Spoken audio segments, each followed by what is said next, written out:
His Excellency.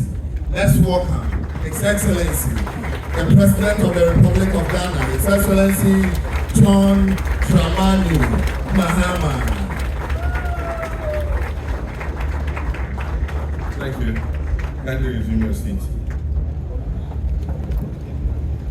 Thank you very much.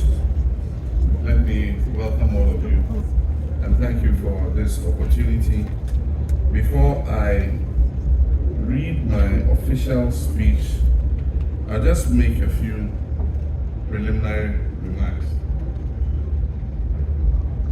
Last year, as part of the campaign for the 2024 elections, we came to attend the KWAHU Easter celebrations. And while we were planning the trip, my friend and co-conspirator, the Honorable Julius Debra, formulated an idea that as part of attending the celebrations, we should organize a forum so that I could use it as a platform to explain what my economic policies were going to be and how they were going to assist business people to be able to transform their businesses and grow their businesses. And so we contacted a few business people and they thought it was a brilliant idea. And so that is how the idea of the KWAHU Business Forum was born.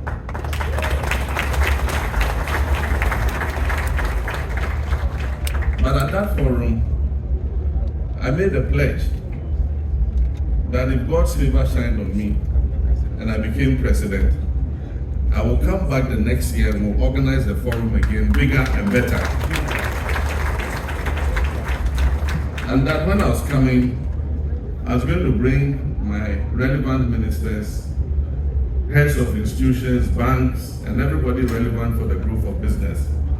And so today, in fulfillment of that promise, I'm here with my key ministers, several heads of financial institutions, and relevant agencies that can assist the private sector not only to transform, but to grow. And so for me, my happiness is that the KWAHU Easter festivities is not only one for fun seekers. The perception that Ghanaians have about KWAHU Easter is to come and have fun and enjoy ourselves.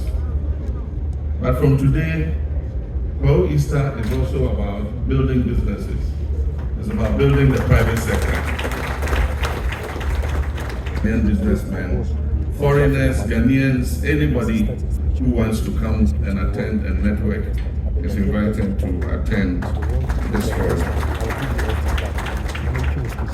The world is changing and new opportunities are being thrown up. And we as a country must take advantage of those opportunities.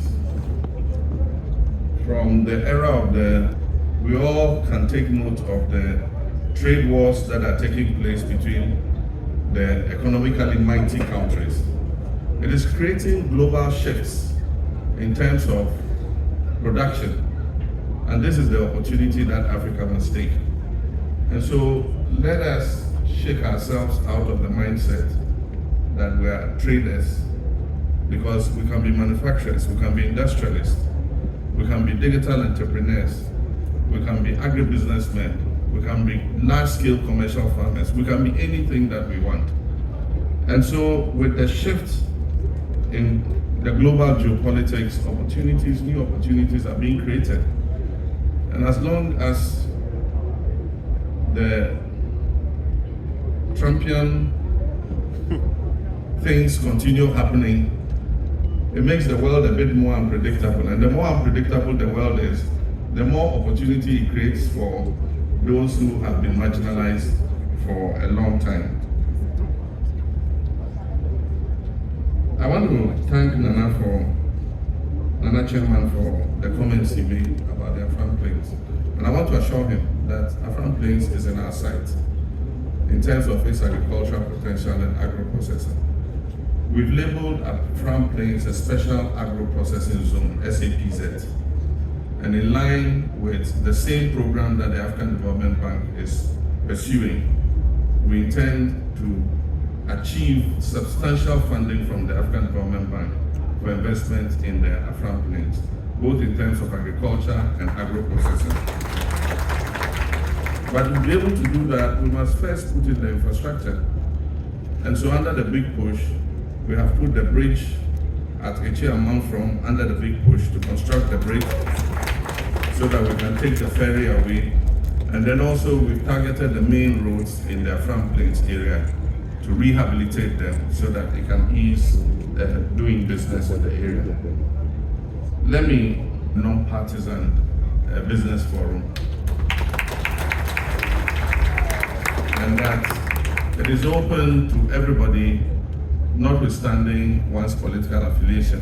And my hope is that future presidents who succeed me will continue to adopt this as a forum that must continue, no matter which party is in power. But I'd like to make my last comment on the issue the minority leader raised. And it's not only him, there are several businessmen who have told me that one of the major hindrances they face in business is not even capital. It is getting trusted people to work with. If somebody comes to work for you, he thinks that your business is a platform for him also to build his business. And it's not only him who has had that experience. I've had it too. I bought a bus for a relative to run transport business so that he can look after the family at home and stop disturbing me on my small parliamentary salary. And they gave it to a driver who was a relative. Good driver though. The first thing he did was he went and put a carrier on the bus. And anytime you saw the bus had more load on top of it than in the bus. And so what happened? The axle broke down. And it was the most regrettable experience in my life. When the axle broke down, they came to me to buy a new axle. So the reason for buying the bus had been defeated. Anytime the bus broke down, they would come to me to come and repair it. And it was costing me more to repair the bus than if I had just been momoing the money to them. But you know what happened? This driver used to live in the family house. While he was driving the bus, he procured the land. He started to build a house. The house reached lintel level when the bus finally broke down. And by then I had had enough. So I refused to repair the bus and decided to dispose of it. And so I sold the bus to working to build a business, because what they forget is as the business grows, you get better remunerated, you benefit more. But if you want to suck your pound of flesh out of the business and kill it and move on, then no industry is going to grow and survive. And so that is an issue that we need to take up so that we all can think how we can manage to create a core of Ghanaian business managers who are dedicated, who have integrity, and who will work to grow the businesses so that they survive and create more opportunities for our young people. And so those were the preliminary comments, but I have a speech here, so let me inflict it on you. I'm sorry. You have to stay a few more minutes and listen to this speech. Which station are you? And a place that has become a vital center for Ghana's entrepreneurial and investment dialogue. I thank the organizers. These challenges have weighed heavily on businesses and households alike. But I'm confident, and I say this with sincerity, that we will turn the corner. There are early signs of macroeconomic stabilization. Inflation is gradually easing. The currency is stabilizing. And with disciplined management, we shall restore a measure of confidence in our economy. But ladies and gentlemen, recovery alone is not enough. We must now set our sights higher on transformation of the economy. We We must build an economy that is resilient, inclusive, and productive. And this cannot be achieved without a financial sector that works not just for a few, but for every Ghanaian business, from the roadside vendor to the massive industrialist. Our vision for Ghana's future business landscape is bold and deliberate. We're pursuing a targeted program in restoring investor confidence by enhancing transparency, cutting bureaucratic red tape, and promoting a rules-based investment climate. We're prioritizing sectors that can absorb labor and grow our economy sustainably, like agro-processing, ICT, manufacturing, tourism, renewable energy, and the green economy. But our focus is not only on attracting foreign investment. We're equally committed to empowering Ghanaians to become owners and drivers of enterprise. And this is why this government will support the private sector, not just with policy, but with decisive action.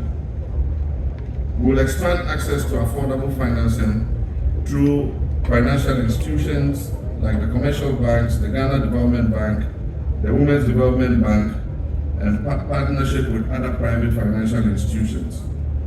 We'll support small and medium enterprises with borrowing by reforming credit systems and supporting blended finance instruments. And we'll retool the financial sector to serve the real economy, not just government borrowing or speculative trading.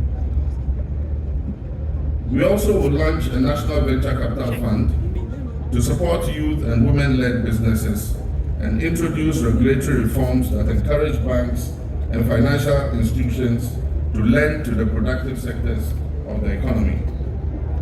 And in all this, financial inclusion will be at the heart of this agenda. No economy can grow if its people remain excluded from the formal financial systems. We'll work with banks, fintechs, and mobile money operators to expand access to financial services, particularly in rural and underserved communities. Nana Chairman, distinguished guests, the future of business in Ghana must be digital, it must be green, and it must be inclusive. We're entering an era where digital infrastructure is as important as roads and other infrastructure. As part of our 24-hour economy strategy, we'll create the conditions through reliable electricity supply, logistics, and public safety for businesses to operate around the clock. This will boost productivity, create jobs, and expand opportunities across the country. But in trying to transform our country, an important ingredient is the requirement of skills. And that's why we're introducing a Jobs and Skills Compact, bringing together government, industry, and academia to align education and training with the needs of the changing job market. We'll provide incentives to companies that create sustainable, decent jobs and support youth entrepreneurship to unlock the creativity of our young people. Our vision is of a Ghana where no young person needs to leave their hometown in search of opportunities, where our communities will become hubs of innovation, enterprise, and decent work. To truly enable business growth, we must go beyond economic policy. It requires a firm commitment to rule of law, political stability, and respect for contracts and property rights. It also requires a responsive, corruption-free public service that sees the private sector not just as a source of revenue, but as a partner in development. And that is why forums like these are important. They allow us to listen, to engage, and to co-create policies that work for us. Your insights and innovations are critical to the national reset that we have embarked upon. Ladies and gentlemen, Nana Chairman, in conclusion, the future of Ghana will not be determined by government alone. It will be determined by our ability to build partnerships between the state and private sectors, between finance and innovation, and between leadership and the people. The KWAHU Business Forum is more than just an event. It is a call to action, And so let us work together to build a Ghana that is competitive, productive, and inclusive, and a Ghana that creates opportunities for all. And so on this note, it's my honor and privilege to declare the 2025 KWAHU Business Forum duly open. Thank you, and may God bless our homeland Ghana.